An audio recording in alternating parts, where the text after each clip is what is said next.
A mensagem de hoje, ela tem como objetivo enfatizar a necessidade de seguirmos adiante, mesmo em momentos muito difíceis. Esse é o objetivo da mensagem de hoje. Enfatizar a importância de seguirmos adiante, mesmo em momentos muito difíceis. Êxodo, capítulo 14.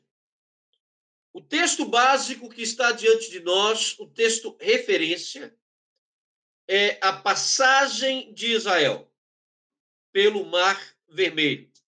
Israel, país. Israel, nação. Israel, povo. O povo que havia saído do Egito. Este é o texto e esta é a ocasião da nossa meditação, da nossa reflexão hoje. Êxodo capítulo 14. O avant-premier para quem chegou no primeiro momento, para quem chegou no primeiro instante.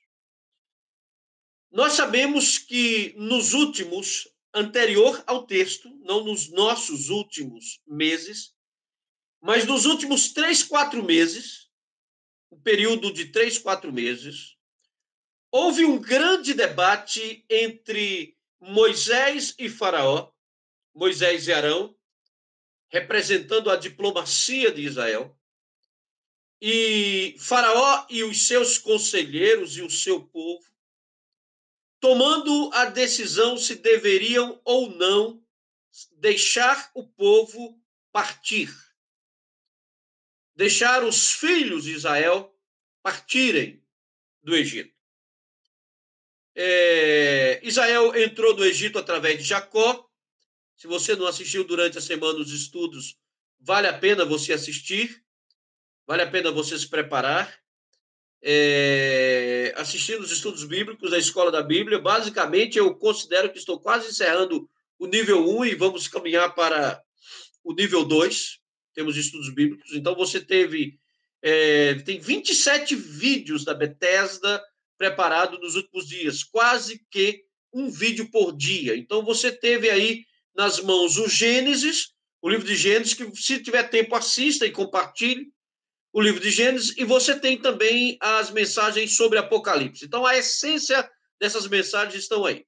Israel entrou no Egito através de Jacó com 70 pessoas da família sanguínea. Não foi contada na genealogia de Israel os servos, as servas e aquelas pessoas que desceram ao Egito. Tá bom? Dando um avant-premier aí para a mensagem, pode ir compartilhando. Vamos compartilhar mais 5 minutinhos. Nós vamos entrar na essência da mensagem. Então, durante aproximadamente entre 3 e 4 meses, Moisés e Arão se encontraram com Faraó cerca de 10 vezes, 10 encontros, 10 diálogos. Razões pelas quais Moisés e Arão argumentavam que era tempo de Faraó deixar o povo ir, libertar o povo da escravidão. Esta é a essência das conversas entre Moisés e Faraó.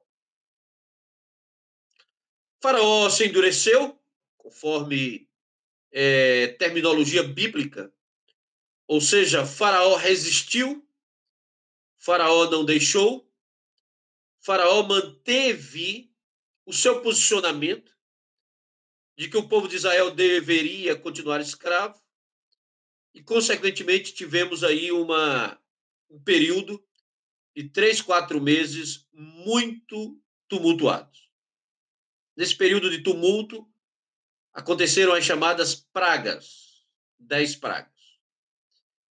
E, possivelmente, na próxima Santa Ceia, estou pensando na mensagem, talvez uma das mensagens que eu vou pregar com certeza ainda nesse período, nesse semestre, é a conclusão, é a análise, é a reflexão dos magos ou dos sábios ou dos mágicos do Egito, quando eles reconhecem que o que estava acontecendo em Israel era o dedo de Deus.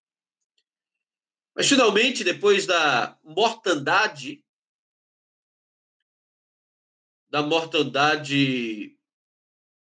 dos primogênitos, acontecimento que agora a gente tem uma noção, imaginem um morto em cada família. Um morto em cada família. A Bíblia diz que não havia uma casa. Não havia uma casa no Egito onde não houvesse um morto. Finalmente, depois da mortandade dos primogênitos, a celebração da Páscoa para Israel, na noite anterior. Israel celebra a Páscoa para partir, tem um vídeo aí, a Páscoa do Egito, que nós gravamos aí durante a semana da Páscoa. Finalmente, depois da mortandade dos primogênitos, Faraó decide deixar Israel partir. Deixou. Mas isso aconteceu apenas por um momento. Se você observar o versículo de número 14, o capítulo de número 14, vocês vão observar que foi anunciado ao rei que Israel fugia. Um conselheiro, sempre existem esses que eu chamo de conselheiros malditos. Israel não estava fugindo. O faraó deixou Israel ir. Assinou o decreto de libertação do povo. Mas sempre tem alguém que, mesmo no meio da miséria, pensa de forma absolutamente errada, para conduzir o país ou a nação a uma miséria maior ainda ou pior ainda. Então, alguns conselheiros de Faraó reclamaram dele porque que ele estava deixando o povo partir. E ele resolveu, aparelhou o exército,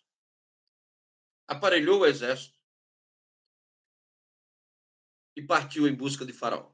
Então, o nosso contexto da mensagem de hoje, compartilhe o link, irmãos. Vamos já entrar na essência da mensagem. O contexto da mensagem de hoje é Israel fugindo, Israel saindo do Egito. Faraó prepara o exército do Egito, o maior exército daqueles dias, e vai atrás de um povo desarmado.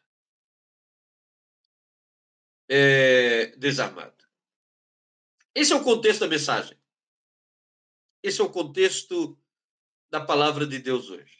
Tá bom? Êxodo capítulo 14. Se Eduardo tiver de plantão aí, puder ajudar a gente. Eduardo é o nosso escriba eletrônico. Diz assim a palavra de Deus no livro de Êxodo capítulo 14. Então disse o Senhor a Moisés. Então disse o Senhor a Moisés: por que clamas a mim? Então disse o Senhor a Moisés: por que clamas a mim? Dize aos filhos de Israel que marchem. Por que clamas a mim? Dize aos filhos de Israel que marchem. Por que Deus deu esta orientação a Moisés? Quando Israel saiu do Egito, Deus orientou Moisés que não escolhesse o caminho da Palestina, da costa do mar Mediterrâneo. Eles deram a volta pelo deserto da Arábia.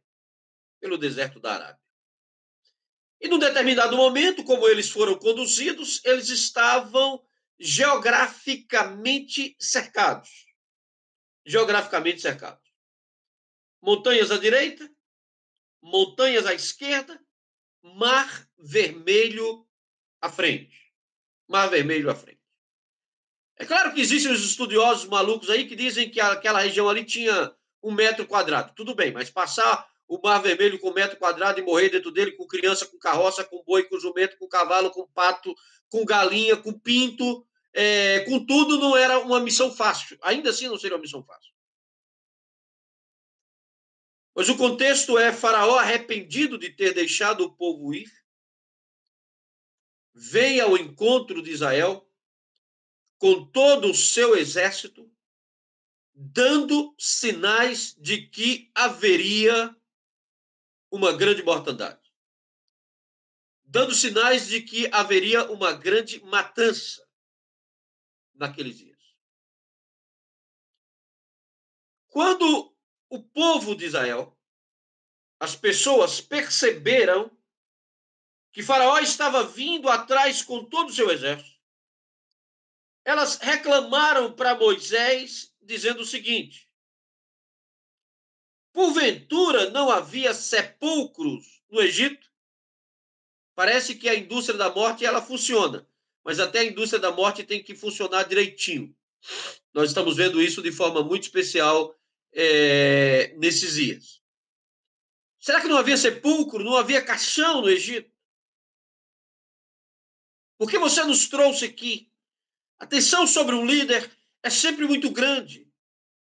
A tensão sobre um homem que está na liderança de milhares de pessoas é sempre muito tensa. E ele tem que tomar decisões difíceis, decisões complexas, decisões corajosas. E existem momentos em que a solução para a saída, em que a solução para aqueles momentos do país não são fáceis.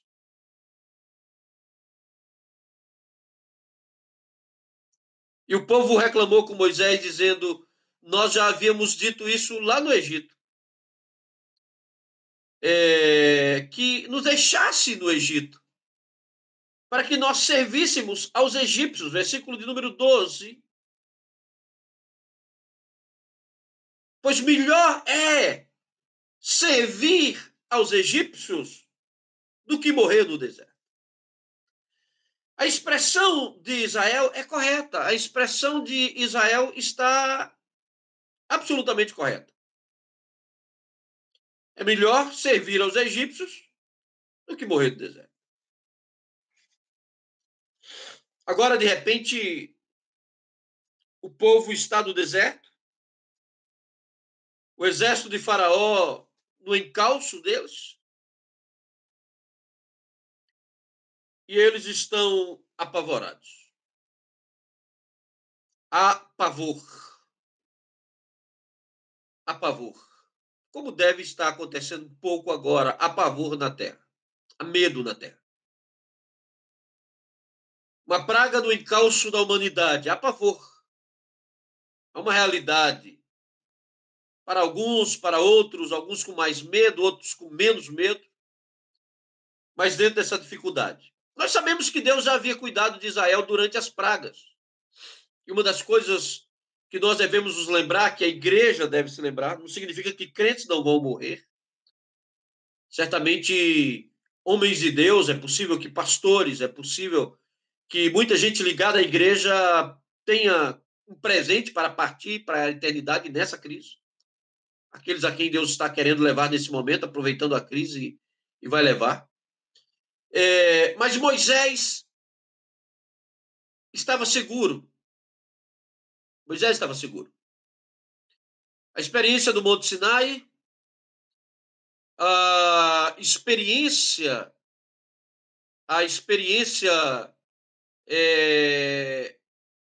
da libertação do Egito, a experiência dos últimos dias mostrava que Deus estava com Israel. Existem dois pontos que fortalecem a fé de um homem: conhecimento de Deus e experiências com Deus. As experiências com Deus fortalecem a vida de um homem. As experiências com Deus fortalecem a vida de uma pessoa. E Moisés estava nesse ponto de maturidade. Já era um homem maduro. Mas Moisés tem a visão de que naquele dia Deus ia guerrear pelo povo. Assim, ele vai e faz como ele fez muito outras vezes. Ele vai buscar a Deus em oração. Ele vai orar. E quando ele vai orar, quando ele decide orar, Deus dá a ele uma ordem contrária à oração, contrária à reflexão. O que a Bíblia claramente nos ensina é que existem momentos onde nós devemos buscar a reflexão, mas existem momentos onde nós devemos buscar a ação. Agir na hora, agir na hora da reflexão é premeditação, é tolice. E meditar na hora da reflexão é bobagem do mesmo jeito. Moisés vai ao encontro, Moisés vai conversar com Deus aquela noite, numa noite ampla de reflexão, numa noite ampla de meditação. Então ele recebe de Deus a orientação. Por que que o povo está parado? Por que que o povo está parado? Por que que o povo parou? Exército atrás, montanhas à direita, montanhas à esquerda, mar à frente. Dize ao povo de Israel que marche. A experiência de Israel como povo de Deus e a experiência do povo de Deus como similar ao povo de Israel e a experiência dos cristãos como nação de Deus na presente geração não é a experiência de ficarmos parados em tempos de calamidades e em tempos de crise. Se faz necessário marchar. Se faz necessário caminhar. Se faz necessário ir adiante. É imperativo continuar. Agora, como é que nós vamos caminhar diante de tamanha crise? Como é que nós vamos caminhar de tamanha catástrofe? Deus disse a Moisés, primeiro tu, que é a missão do líder. É claro que em tempos de paz é uma coisa, né?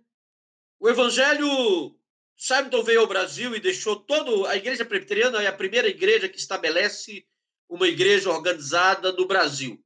Não foi o primeiro missionário que chegou aqui. O primeiro foi Calley, depois vieram os metodistas, que não conseguiram implantar uma igreja, mas a primeira igreja a se estabelecer no Brasil de forma missionária, como uma organização, como existe hoje, foi a Igreja Presbiteriana do Brasil, a igreja antiga a qual nós pertencemos. Nós chamamos a igreja mãe de todas as igrejas. E Simon era um jovem brilhante nos Estados Unidos. Um jovem brilhante. E durante uma mensagem de Charles Hodge, ele entendeu a importância de levar o evangelho a outras nações. Se formou em Princeton e resolveu dedicar a vida à pregação do evangelho. Naquela época, ao se apresentar para as missões, ele não tinha o direito de escolher para onde ele ia. E o Board Mission de Nova York, na época, designou Simon para vir ao Brasil. 1859.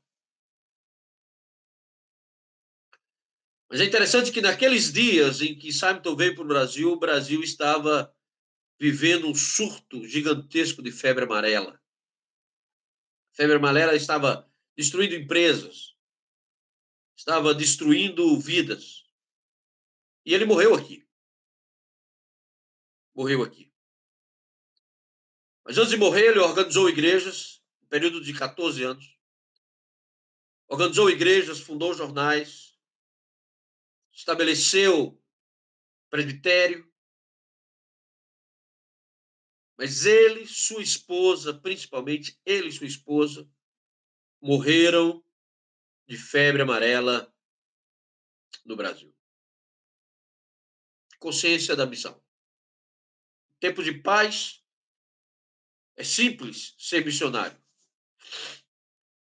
mas no período de guerra é complexa a situação. Essa é a nossa história como instituição do nosso fundador, daquele que começou o projeto, deu a vida, entregou sua vida, a vida dele e a vida da sua esposa foram consagrados à evangelização do Brasil, morrendo em campo, morrendo no trabalho. Isso faz parte da essência dos homens. Isso faz parte da essência dos homens que estão acima do interesse pessoal. Acima do interesse familiar, do egoísmo, da proteção, da autoproteção. Uma grande nação se faz com grandes homens, com livros, com cultura. E tu, Moisés? Você é o líder. Toma o teu cajado, toma o teu bastão de liderança, vai para o mar. Vai para o mar. Toca o mar. Toca o mar. E conduz o povo. Conduz o povo através das águas. Não olhem para trás. Esses dias eu estava olhando dos últimos sermões que eu preguei em Paracatu, quando eu estava indo para os Estados Unidos. Achei, arrumando minhas organizações aqui, as organizações gerais da bagunça, achei esse sermão. Um sermão que eu ainda não preguei na Bethesda ainda. Se chama Retroceder Jamais. A visão de quando um homem recebe o mandado de Deus e diante dele só aparecem dificuldades. Um dia é o mar, um dia é a montanha, um dia é a malequita, outro dia é cobra voadora do deserto, outro dia é falta d'água, outro dia é água amarga, outro dia é gente amarga murmurando, outro dia é gente chorando, outro dia é menino gritando, outro dia é boi berrando, outro dia é ovelha balindo, outro dia é o papagaio querendo avacalhar a história. Retroceder jamais. E essa é a história da condução de Deus na história da humanidade. Deus conduz a humanidade assim. Não haverá retrocesso. Faça o estudo do Apocalipse. Eu acho que vale a pena você fazer o estudo. Não haverá retrocesso em relação ao projeto de Deus para a história. Não haverá retrocesso. Então disse o Senhor, e tu, Moisés, levanta a vara, estende a mão sobre o mar e fende-o. E fende-o. Para que os filhos de Israel passem a seco pelo meio do mar. Esta é a missão do homem líder. Esta é a missão do estadista. Essa é a missão do homem de fé. Nós somos o povo, por herança. Não o Israel que está lá na Palestina, mas o Israel espiritual. Nós somos o povo que, por herança, acredita que o mar se abre. Senão não somos. Não temos que rasgar nossas Bíblias, desconfessar a nossa fé, descantar os nossos cânticos. Nós somos o povo que acredita que o Deus criador do Gênesis, aquele que tomou uma bola de fogo e fez dela a terra, aquele que constituiu o grande universo, aquele que constituiu a grande existência. Quando ele nos dá uma ordem, nós devemos ir em frente. Andar, avante. Avante, irmãos. Avante da crise, avante do coronavírus. Avante da crise política, avante na crise econômica. Avante em todo momento das circunstâncias da vida, avante. Coragem. Deus vai abrir portas. E se não for através dos outros, será através de nós mesmos. Se não for através de A, B, C ou D, de ministros, de pessoas, de políticas, de governos, de estrangeiros, que seja através de nós mesmos. Faraó está no encalço de Israel. Israel está parado. Moisés passa a noite orando. Deus diz, Moisés, vai em frente. Dize ao povo de Israel que marche. Mas primeiro, tu. Assim é, amados irmãos, a liderança da igreja. Assim é a liderança do país. Cada presbítero, cada diácono, cada jovem líder que Deus vai levantar. Cada homem líder que Deus tem dado a bênção de liderar. Cada mulher líder que Deus tem dado a bênção de liderar. Precisa se levantar. Na época de crise, uma das coisas que eu acredito, um dos acontecimentos, uma das leituras que eu estou fazendo, é que parte desse movimento da prosperidade, desse movimento, desse evangelho oba-oba, desse evangelho do carro novo, da casa nova, da roupa nova, vai entrar em crise profunda. E as pessoas vão procurar soluções sólidas, exemplos. As pessoas vão procurar um caminho. As pessoas vão procurar líderes. O Brasil está procurando um líder. O país está dizendo onde está o nosso líder, onde está o nosso Churchill para nos liderar nesse momento. O Brasil está procurando esse momento.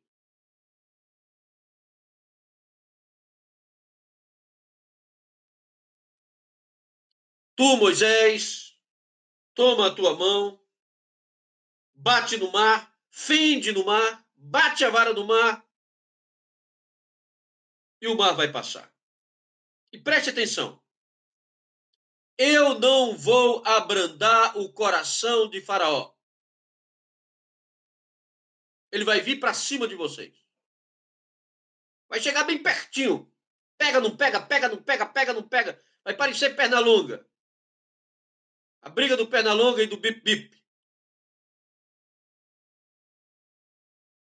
Faraó vai endurecer e vai vir com o exército, e vai vir com as suas carruagens, e vai vir com toda a sua força, e vai vir com a ira do Egito, e vai entrar no mar também. Só que tem uma diferença. Quem dessa vez vai entrar no mar, Israel e o Egito. Com um detalhe. Israel sai do Egito, mas Faraó fica lá. Será sepultado no mar, ele e o seu exército. Ele e a sua cavalaria. Se Deus fosse nordestino, tinha dito assim, ele e suas éguas. As éguas de Faraó te comparam.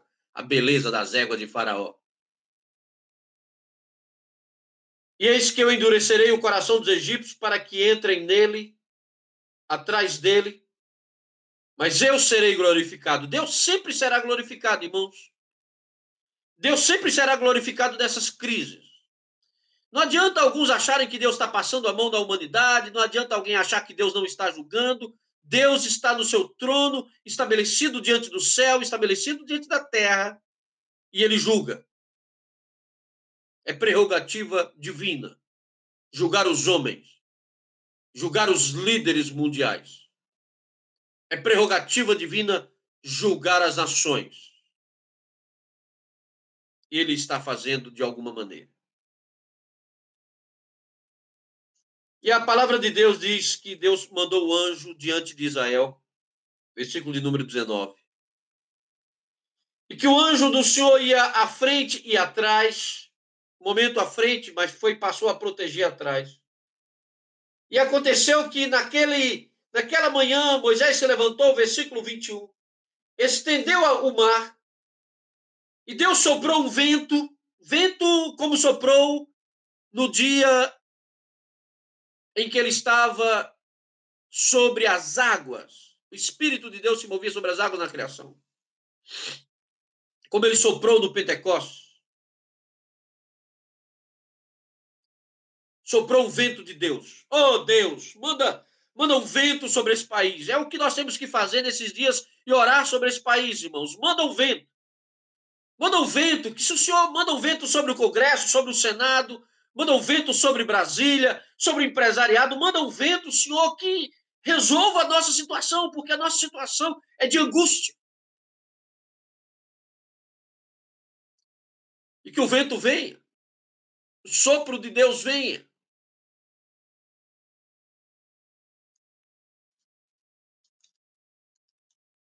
E Deus mandou um vento e secou o mar, secou a terra.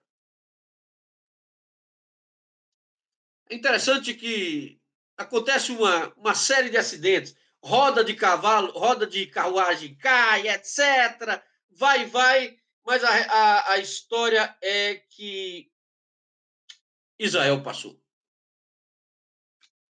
Os filhos de Jacó, para quem assistiu os estudos bíblicos, assista os estudos bíblicos, meu irmão, que as mensagens vai fazer muito mais sentido para você. Os filhos de Jacó passaram com o corpo de José nas costas. Os filhos de Isaac passaram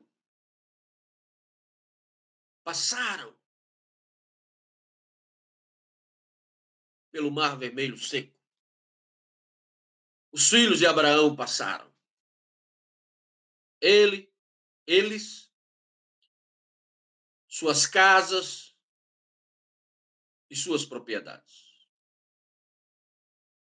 Passaram a pé, enxuto, pelo meio do Mar Vermelho, que está lá hoje com toda sua profundidade. Com galinha, com pato, ganso, bode, cabra, cabrito, vaca, boi, jumento, camelo, papagaio, periquito e a família. Passaram pelo meio. Mas Faraó também entrou no encalço. E aí que entra um segundo aspecto muito interessante da liderança, difícil da liderança de um homem.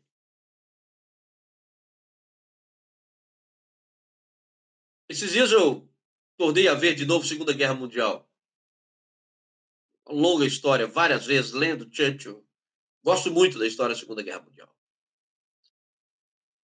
Existem horas em que a fé existe para abrir o mar. Mas existem horas em que a fé também existe para fechar o mar. Para fechar o mar sobre os egípcios. Para fechar o mar sobre os perseguidores, sobre os maus. Existe a hora da oração de petição numa nação. Mas existe também a hora da oração de imprecação sobre uma nação. Como diz os Salmos, sobre os maus, sobre aqueles que perseguem, sobre aqueles que abusam, sobre aqueles que não possuem respeito a Deus nem ao semelhante, que os inimigos peguem e esmaguem seus filhos nas pedras, é a oração do salmista. Isso é uma imprecação.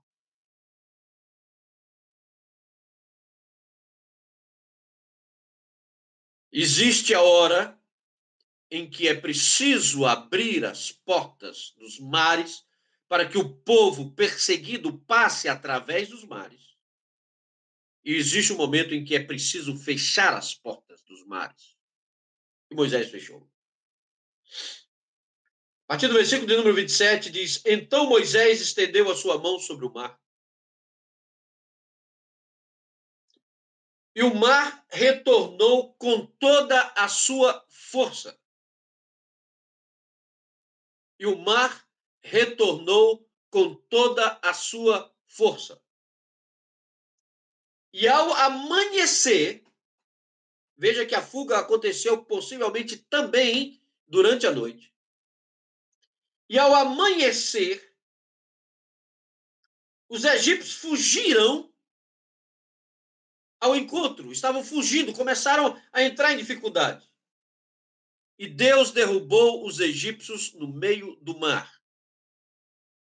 Porque as águas tornando cobriram os carros, os cavalheiros e o exército de Faraó. e tudo que havia seguido no mar, nenhum daquele que entrou no mar sequer ficou ou sobrou.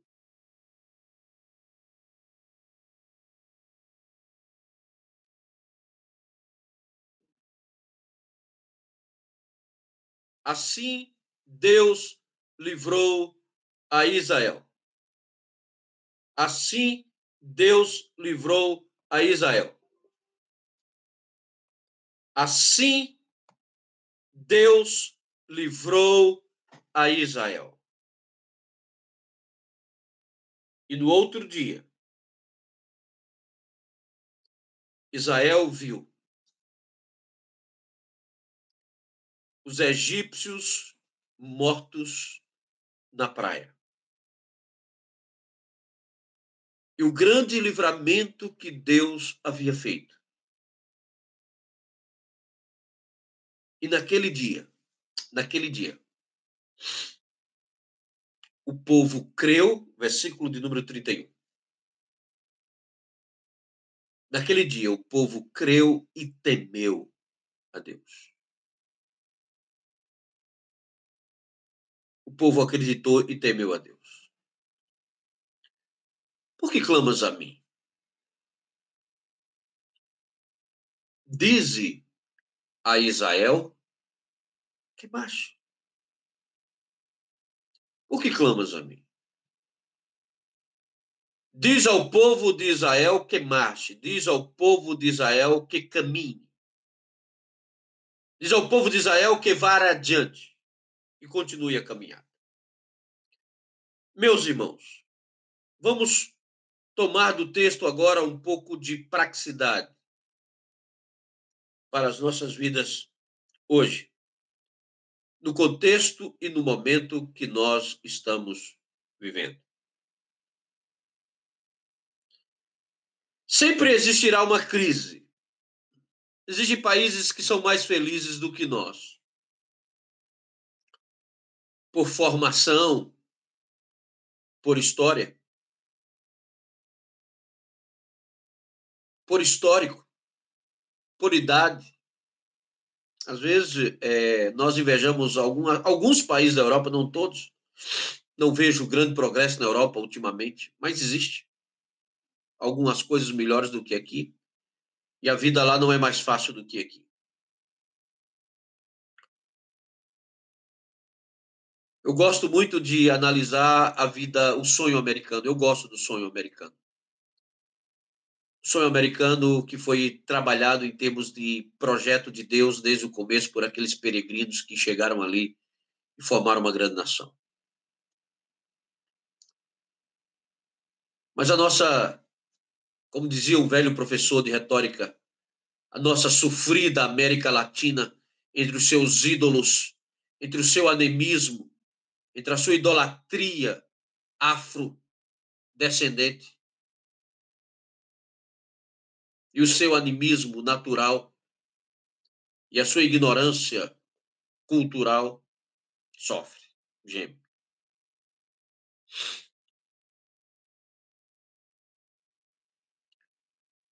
Mas nós igreja, também afetados por isso. Também afetados pelo que nós somos, pela nossa essência. Mas, de repente, nesses momentos, surgem crises. Eu, nesses dias, tenho pensado sobre o Brasil mais do que nunca. E me nego a ser pessimista. Sempre serei otimista. Penso que sim. Penso que vou morrer e sendo otimista. Diz ao povo de Israel que mais. Diz ao Brasil para ser Brasil. Diga ao presidente, aos que estão ao seu redor, que isso aqui é Brasil, não é uma gincana, um folclore de carnaval. Diga aos nossos senadores que isso aqui não é a masmorra da casa deles. Aos nossos deputados, aos que são eleitos. Parece que cada geração é pior do que a outra. Salvo raras exceções. aos nossos líderes, ao nosso executivo, ao nosso mundo empresarial, ao nosso mundo que existe ao nosso redor. Diz ao Brasil que marcha, aos brasileiros, né? Mais do que nunca nós estamos precisando da frase do Duque de Caxias: siga-me quem for brasileiro. Siga-me quem tem o Brasil no peito, na mente. É preciso educar, é preciso industrializar. É preciso coragem. Igreja, você, meu irmão, que está em processo de formação, de liderança e de maturidade. Você que já é um crente de muito tempo ou de pouco tempo, você que já teria tempo de estar liderando o povo contra o mar e ainda está brincando no Egito, comendo melão e gostando de carne seca, de jabá egípcio e achando que isso é o filé da vida.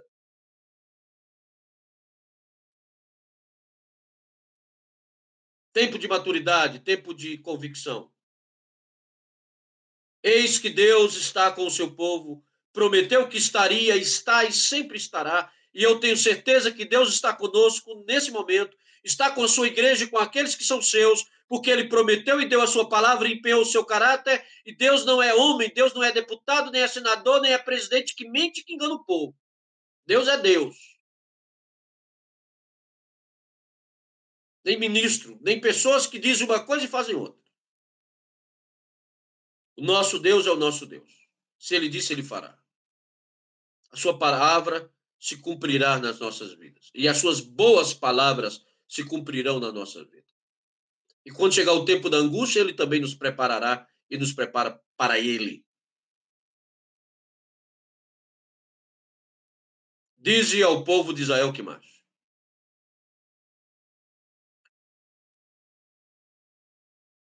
Cumpre a mim, né? A você que é líder numa determinada área da vida. Entender que o mar está à sua frente, levantar a vara e partir o cajado e cumprir a sua missão. Cumpra a sua missão de líder, meu irmão. Você da Bethesda, muitos líderes nós temos na igreja. Cumpra a sua missão de líder. E que Deus nos dê a bênção de atravessarmos o Mar Vermelho. Se você observar o texto da palavra de Deus, se você observar o texto em seguida, você vai ver que Israel acreditou e creu e celebrou e festejou, etc. Tá bom? Que Deus nos abençoe. O que é que você está fazendo, meu irmão? Esperando Deus fazer um milagre? Esperando Deus vir e puxar a orelhinha de egípcio? Diz ao povo de Israel que marche. Que faremos? Diz ao povo de Israel que marche. Qual é a mensagem? Diz ao povo de Israel que marchem. Continue a marcha da vida, a marcha do projeto, a marcha dos sonhos. Vamos continuar. E o Deus que nos tirou do Egito nos levará a Canaã. Que Deus nos abençoe. Vamos orar, depois nós vamos fazer os avisos de forma muito prática. Querido Deus, abençoa o teu povo. Abençoa a tua igreja. Coloca-nos diante do teu altar e diante da tua presença. Obrigado por aqueles que se fizeram presentes nesse momento de culto. E por aqueles que vão assistir essa mensagem depois.